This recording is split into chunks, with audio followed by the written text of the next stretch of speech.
Hey there, we are busting the myth of the struggling artist, or to be more exact, the struggling writer. Um, a lot of people think that the struggling artist is a personality type. It is not. A struggling artist is not a personality type. It is actually a set of habits that hold you back from being the best writer that you know how to be.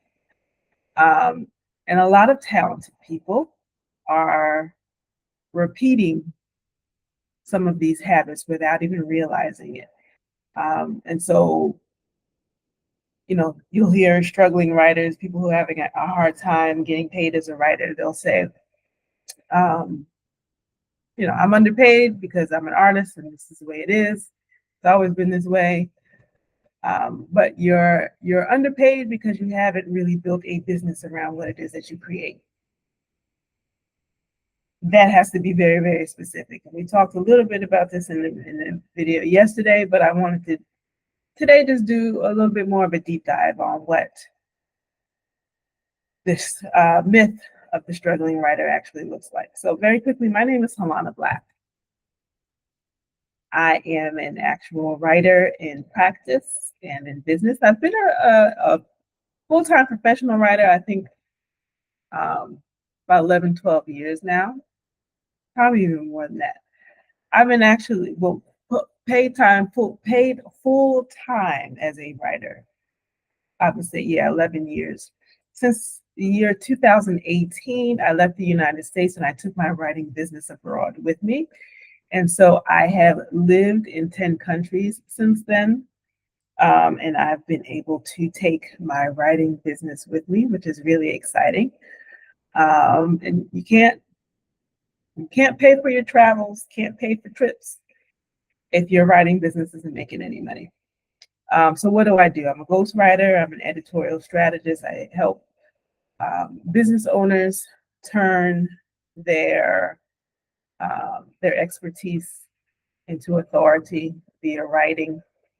I help writers and experts turn their ideas into visibility, trust, and revenue.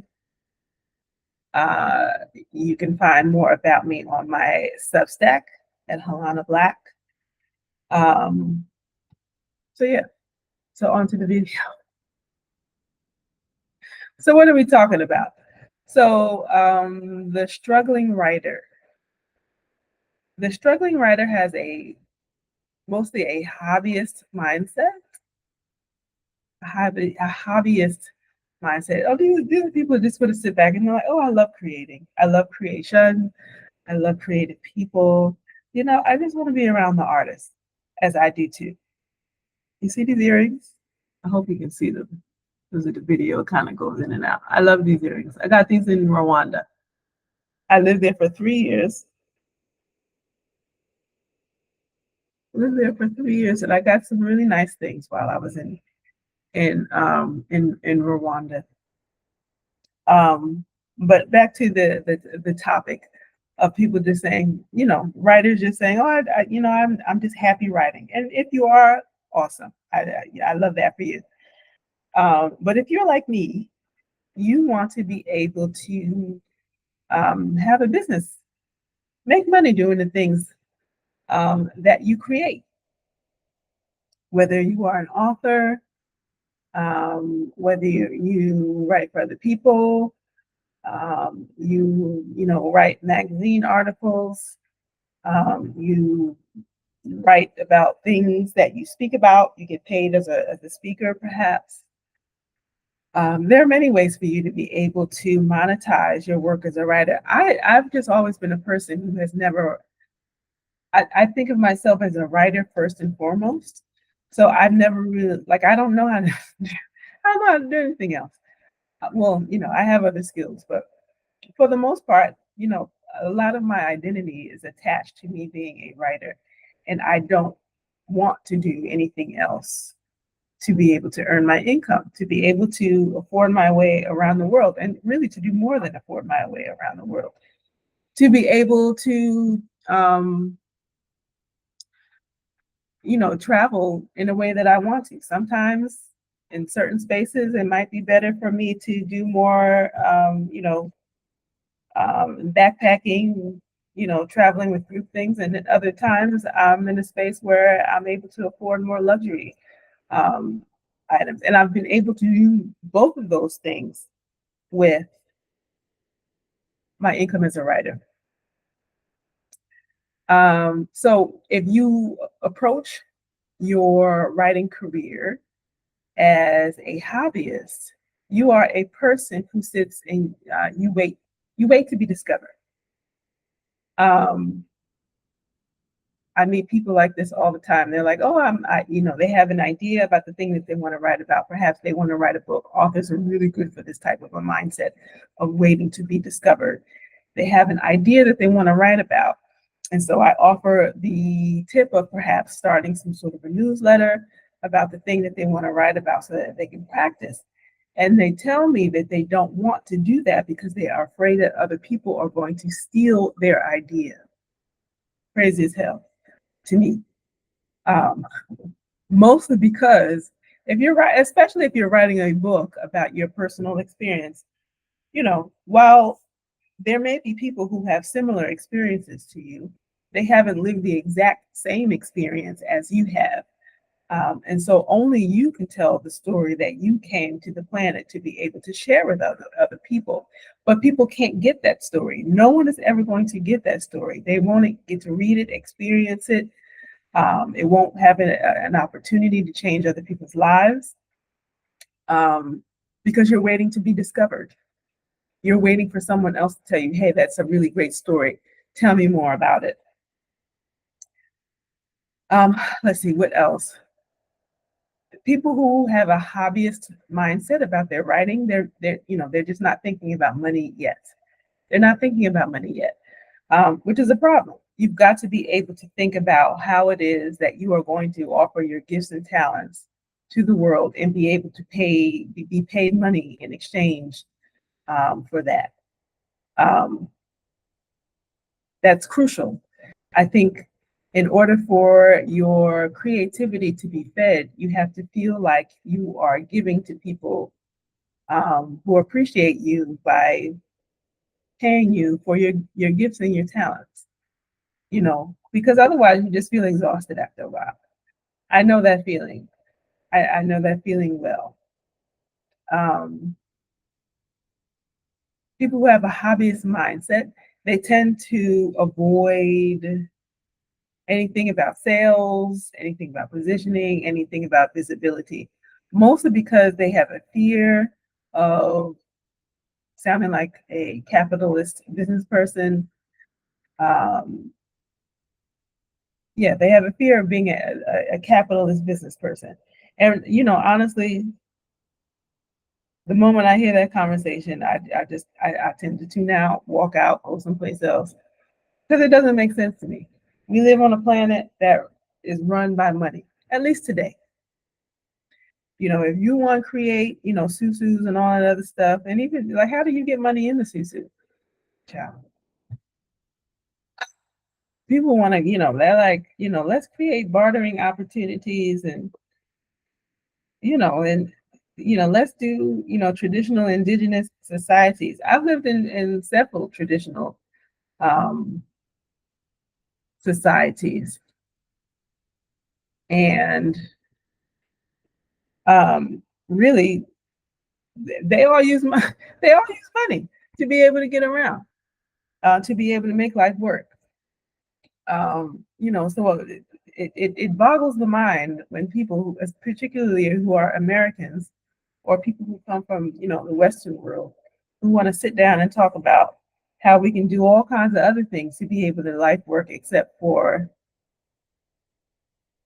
ask for money, to be able to position yourself, to be able to make yourself seen, to be able to say, hey, I've created a thing. I would like for you to buy it at this price. Um, and folks have a challenge with doing it. Creative people, hobby writers, creative writers, Even people who are writers who actually, who have something to be able to share, a story to be able to share. They have a business that they want to be able to share with people. They're just very uncomfortable with the topic of money. They treat money like it's separate from their work. And I've already talked about a little bit about how, um, like, I've offered things that I specifically did for the purpose of sharing and using it as an experiment. Like I did an experiment for about a year and a half with meditative writing. And so we did like 10, it was an hour session. I did it every Wednesday for a good year and a half. Had a beautiful group. I really loved it for a year and a half. And I did it. It started because I was doing a meditation program where I was getting certified as a meditative coach. And so I decided what I wanted to do with my meditative coaching training was to combine meditation and writing and put them together and figure out what that would look like. And so I was only supposed to do it for like 2, maybe 3 months. But I loved it so much that I just decided I wanted to continue it. And I was doing it for free. And I did it specifically because it was an experiment. I just wanted to be able to see what would happen. Would people find it useful? You know, what were some of the structures that I would use? What did some of the women, what sorts of journaling questions did they respond to? And it was a wonderful experiment. But by the time I got to a good year and a half, I was ready to move on to do other things. And what I did was I asked them to, if they could just pay like $5 a month, not, a ton of money, to which they were not willing to do, which is fine. And so I had to break up the group. And so I'm now taking that information that I took from that experience and I'm putting it in a book, and I'm finding other ways to be able to offer that, that I created for that year and a half and grow it into other things. But it has to be, it has to earn money for me. Otherwise, I can't do it. Otherwise, I can't do it. I'll have to get a job at Walmart or something. And I don't want to do that. I want to be able to earn from the things that I write and have it help people. But you have to make an investment into it. Just like I just said that I made an investment in doing that meditation coaching. I made an investment into myself to be a meditation coach, which then turned into an opportunity for me to be able to create the meditative writing sessions for other people. That only came about because I had to invest a good chunk of change into my meditation coaching program. And to be honest, that's the way it's been for a lot of things that I have done. While I didn't go to college to learn how to have a writing business, I have taken classes. I have, read books. I have, paid for mentorship. Did online classes. All sorts of things. And so, for me to be able to invest in my own development and I want to be able to have an opportunity to do the same by sharing what it is that I've learned, my version of what it is that I've learned with other people. And that's how creation is able to go beyond just you. But in order for it to go beyond me, there has to be other people who are saying that they are also saying that they are worthy of being invested in. They are worthy of investing into themselves by taking their money and investing in me so that we can have an equal exchange. Let's see, hobbyists are also creating without a structure. You're creating without a structure. You don't have a time or place, particularly if you have another job, which is fine. We all have to eat. We have to do other things.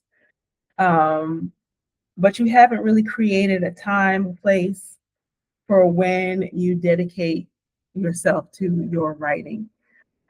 You're just sort of, you just write stuff when you feel like it, which means that by the time you get to the end of the year, you may have started off the year saying, "Oh, I'm gonna write this book." By the time you get to the end of the year, you really haven't gotten much progress.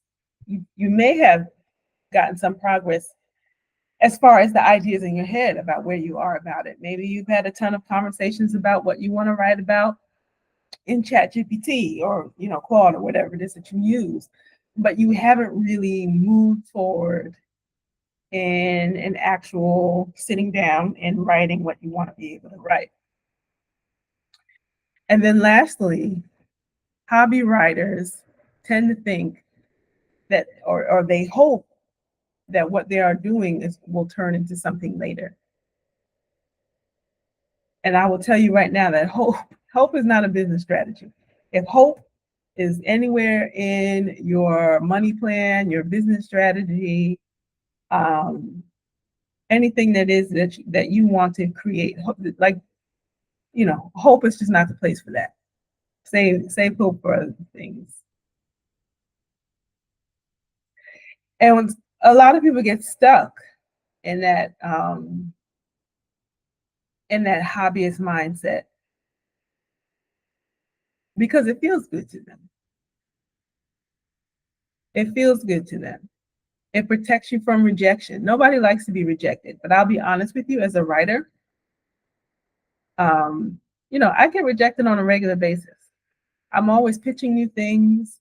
I'm pitching projects to business owners for them to hire me as a ghostwriter. I'm pitching magazine articles, and a lot of them don't get picked up. They downright get ignored, or they would just tell me no, straight up. They'll say thanks, but no thanks, Halona. Send us something else. And for a lot of people, that's difficult because they feel like it's a rejection of their skills, their talent, and it's really not. It's really not. It's that's just the way business works, and you just have to keep putting your hat in the ring until you get to a yes. So and then the hobbyist mindset, it sort of feels comfortable for people to be able to sit in because they get to a point where they feel like, oh, well, I don't have to sell myself.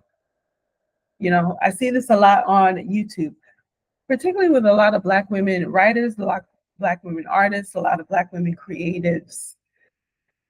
Instead of like creating some sort of a platform or, course, class, they just say, send money to my PayPal or my Cash App or my, whatever it is, Zelle. And I really wish that we would stop doing that. Like create something with that, like if you really want people to give you money for the thing that you do, stop treating it like it's some broke nonprofit. Like get up and create something, like put some effort and energy into what it is that you are creating. Like why do you think that you like you're like a street performer? And this is no disrespect to street performers because there's a lot of people who have been discovered on the street, but that's not what you're doing.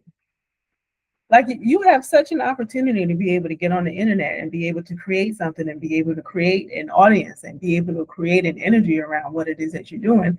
And you disrespect yourself by sitting there saying, put a couple of dollars in the pot. Like I really wish Black women would stop doing that. But that's just me.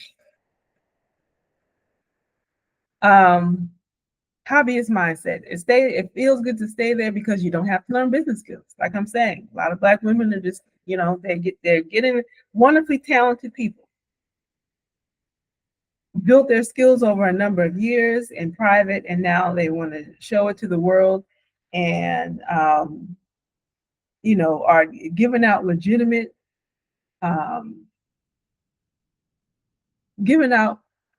legitimate work, talent, things that they can be able to share with people. But they don't want to learn how to do email marketing. They don't want to invest in themselves. You have to take, $20 a month to be able to, and sometimes email marketing is even free, depending on what you're starting with. If you're starting with 0 subscribers, that it's folks act like it's so hard to learn. It's not. It's not hard to learn. If this is what you want to do, learn the skills that you need to be able to do more of the thing that you love to do. But as I spoke about yesterday, um, being being a writer is more than just the creative part. It's also the business side. Um, Being a hobby writer feels good because you get to stay in your creative identity. It's cool to be, the artist in the community, the artist, who walks in and, maybe you walk into a restaurant or a cafe or something and people notice you as such. People, perhaps people connect with you online, they ask you questions, and you answer these questions for free.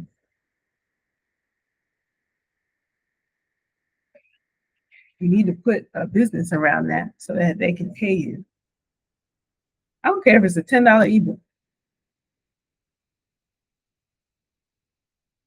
I mean, if you're going to answer questions anyway, most of them are probably coming to you asking the same question all the time.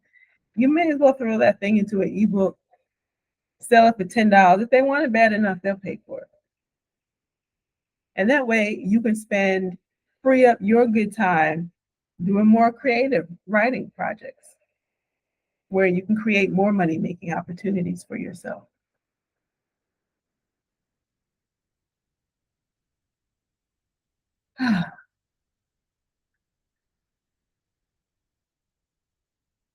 So the costs. What does this cost when you don't change your mindset? You wind up doing a lot of work with little to no income, which often means that you have to do other things in order to create income for yourself. Um, and one of the reasons that you're so tired and you're feeling a bit disgruntled about the fact that you don't have more energy to put towards your creative work is because, well, you haven't put a business around your creative work yet. You have no control over the opportunities that will be able to come to you because you're just sort of sitting back and just saying, I'll just take whatever. And what happens when you just say, I'll take whatever, is that you sort of attract a lot of people who are looking for free stuff. When I was in the super early stages, this was at least 12, 15, I don't know, hell, I might even say 20 years ago, of figuring out what working on the internet looks like for me. And I remember I used to give out all of this free information, all of this free value, trying to figure it out. And I just attracted a lot of people who would quite boldly end up in my DMs just saying, hey, can you just give me this? And I would say, well, we can have a session and we can do this, this, and this. And I remember one young lady, she just said, could you just give me an answer? Like, I'm not really trying to spend any money. And I was like, oh. I was like, oh, okay. Well, and I didn't give it to her. I said, well, no, I work at this particular price. And, I never heard from her again, which is fine. The cost. You wind up watching others make money and you're feeling frustrated. Other people who are making money, they're making moves. I've been in a lot of groups with a lot of different types of people. All of them who had, really great ideas to be able to have a business, start a business around their writing. Um, I would say probably most of them never really got started. Um, and they certainly haven't done as much as I have as far as, being able, having the opportunity to be able to leave the States and to be able to travel and to be able to make a full-time living off of what it is that I write. And so over time, that sort of builds a quiet resentment that builds over time. Your quiet resentment builds over time. You never really get any real momentum on what it is that you are creating because you're always starting and stopping. And then there's just no clear path forward. You don't know what to do because you haven't taken the time to sit down and figure out, okay, this is what we're doing, and let's just say in the course of 90 days. I like to be able to work in 90-day increments. I decide for the next 90 days, this is what I'm focusing on. Towards the end of that 90 days, I say, okay, this is what I've created. This is how much income I've created. These are the connections I've made. This is what I've created as far as being a writer is concerned. And then that will affect what I do in the next quarter, the next 90 days. And so, this is what it is that I teach people how to do. This is what I do to teach writers how to be able to build a business around what it is that they're creating. So let's make the shift. How do we make the shift? How do we shift from a hobbyist to a business owner? Number one, we have to stop waiting to be paid. We have to create ways for people to be able to be paid. I have an actual LLC in the United States. That's how people are able to pay me. Once you have your LLC, what is it, an EIN number, you're able to go and get yourself a bank account. I have an actual bank account, and people are able to send money there. I have other things like a Stripe account and a PayPal account, for ways to have, because I work mostly online.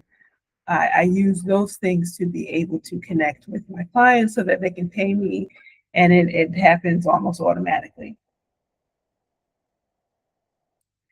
So I don't wait to be paid. I create all of that has been cleared up, has been open. So now when I tell people about my work, I have a very easy way to be able to invoice people, easy way for people to be able to go online and press the pay button if that's what we're doing.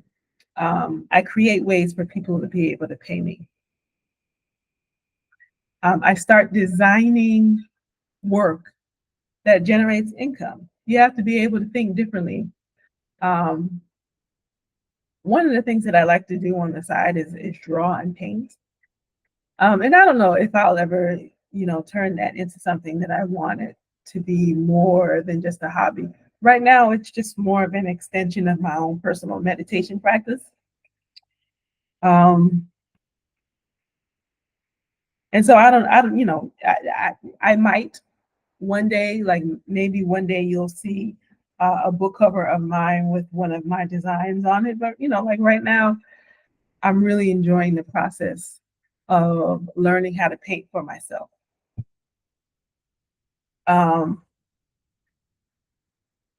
But for a lot of writers, if you're watching this and you're saying that you want to write and to be paid from it, you have to be able to design your work so that it generates income. That means that everything can't be for you. You can't just write in your journal and think that somehow your journal thoughts is going to be able to get you paid. You can't just write about the things that interest you only. You have to be able to write about things that draw in an audience, that solves a problem for other people, that offers people something new that they can't get somewhere else, and they have chosen you to be able to get it from, to get that thing from. Whether it's entertainment, you're helping them solve a problem, whether they're learning a new skill, whatever that particular thing is. And so you've got to start designing your work to generate income, which means that everything can be around you. You've got to decide that your work has value. You got to decide that your work has value.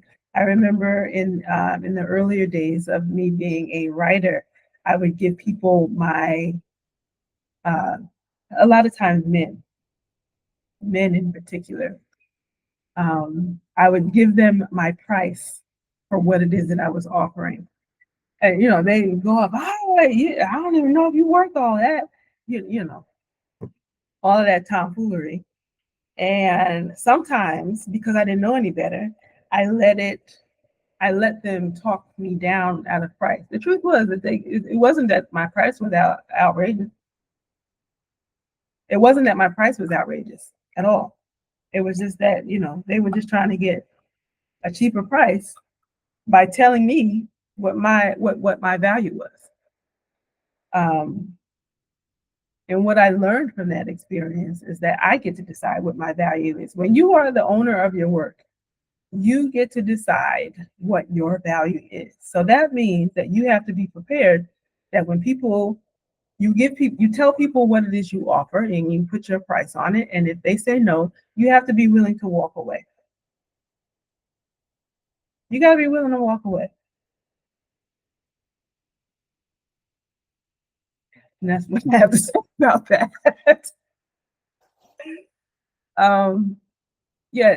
What else? You got to make the shift from hobbyist to business owner. You got to be willing to build a structure around what it is that you're creating, which I've said a lot of times. You got to learn how to help people find you. So I do these videos on YouTube because I've had people come to me saying that they want to pay for my services or they want to take some of my classes because they've seen my videos online. So this is a worthwhile activity for me, even though I'm doing it for free. I take a good 20, 30 minutes, sometimes up to an hour to be able to do these videos. And I do them as often as I can. Sometimes I'll get in a rhythm where I'm doing it every day, and then depending on how busy I am, I might do once a week. But learn how people find you. The reason why I started doing the YouTube was because it just seemed like a natural way for people to be able to find me. Outside of Google, YouTube tends to be I think it's like the second best search engine where people are going to find answers. So for the people who are looking for answers on how to be able to write and be paid as a writer, my name often comes up, and that's how people find me. If you want to shift from being a hobbyist writer to a business owner, you also got to learn how people pay you. Like I just did this whole explanation of how I got the LLC, and I did all this other stuff to be able to get Stripe and opening the bank account and all that stuff. How do people need to pay you? You should be doing that. And instead of just saying, just send me a donation, and people just sending you $1 here, $2 there. Hoping and dreaming that one day this will turn into something for you.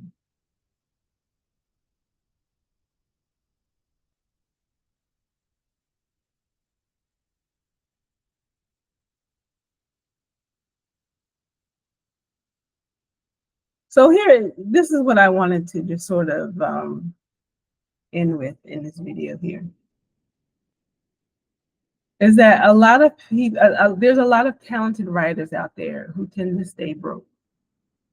A lot of talented writers stay broke, not because they can't earn the money, not because they can't They can't learn how to be able to create a system for them to be able to do it. But it's really just a matter of just refusing to learn some basic skills around business, how to position yourself, and the different ways that you can get paid as a writer. So here's what you can do today. I want you to think about, if you're a writer, think about the writing that you are doing. Pick one way that you can use your writing to help you make money. So you can offer a service. My service, my service of choice is ghostwriting. I ghostwrite newsletters for financial service companies. Prior to that, I was doing more like content marketing for content marketing and thought leadership articles for tech companies. That was the service that I did. So what is the service that you can use with your writing? That's probably the easiest way for you to be able to start making money from your gift as a writer. It's not going to be you writing a book that, like, you can do those things, and I would love for you to do those things. I am working on doing all of those things. But you got to understand that, like, you have to build a particular ecosystem for that to happen for you. Nobody just puts out a book on Tuesday and expects for them to just be making money, left and right without having built that ecosystem. Unless people know who you are already. You can build a product. A product can be a course, can be some sort of a mentoring program, a digital product, sell things online. I particularly like doing things online because, like I already explained, I have a life where I don't live in the United States, even though that's where I come from. My permanent residence is in the United States, but at the moment I live in Mexico. And I would like for my lifestyle to stay this way. And so I tend to teach things that offer you freedom, where you don't actually need to be in a particular place in order for you to be able to make your money. And then, your third way is, just some sort of paid writing. I've been doing a lot of writing for magazines, and these magazines pay me. So I've written for Essence Magazine, Sisters from AARP, AARP the magazine, what else? Parents, Business Insider, Motley Bloom, and a few others. And I write an article, and they all pay me. That's pay me. I don't have to be in an office.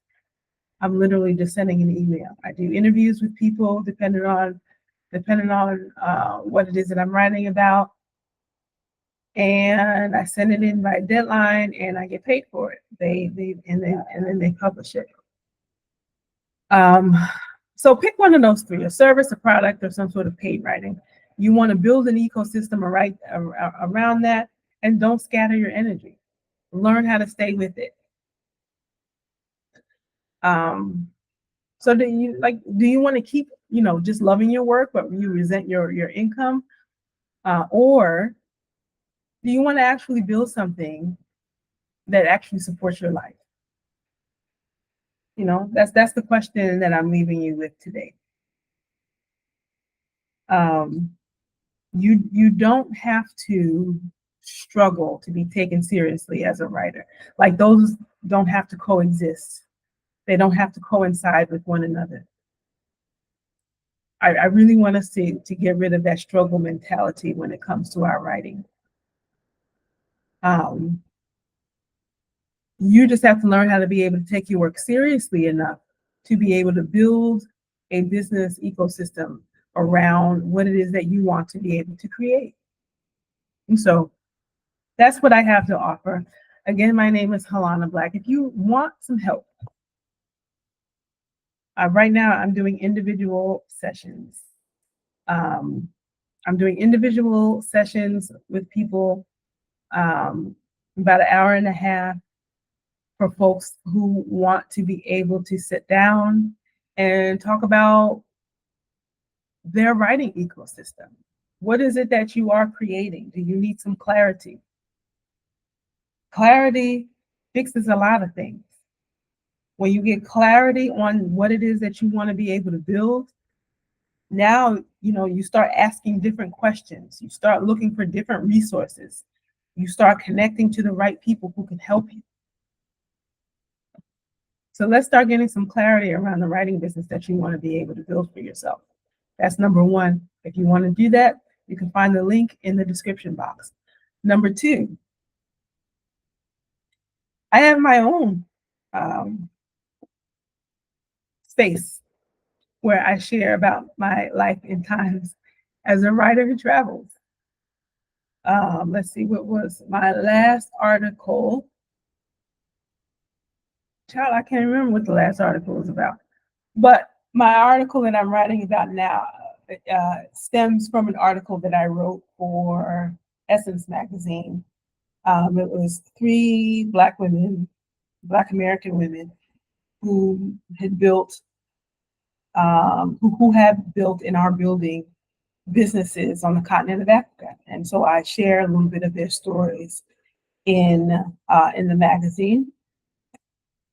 That's what I'm working on right now. And well, that story has been published in Essence, but I'm taking an idea that I had from that, is that as a woman who travels, I get met with a lot of people, women as well as men, who have said that in my stage of life, I'm 48 years old, I'll be 49 in a few weeks. They say, oh, you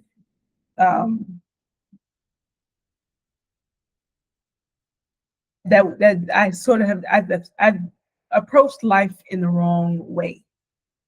That I should have created a life where I waited for a man to come and sort of show me the world and do me, and offer me things like that.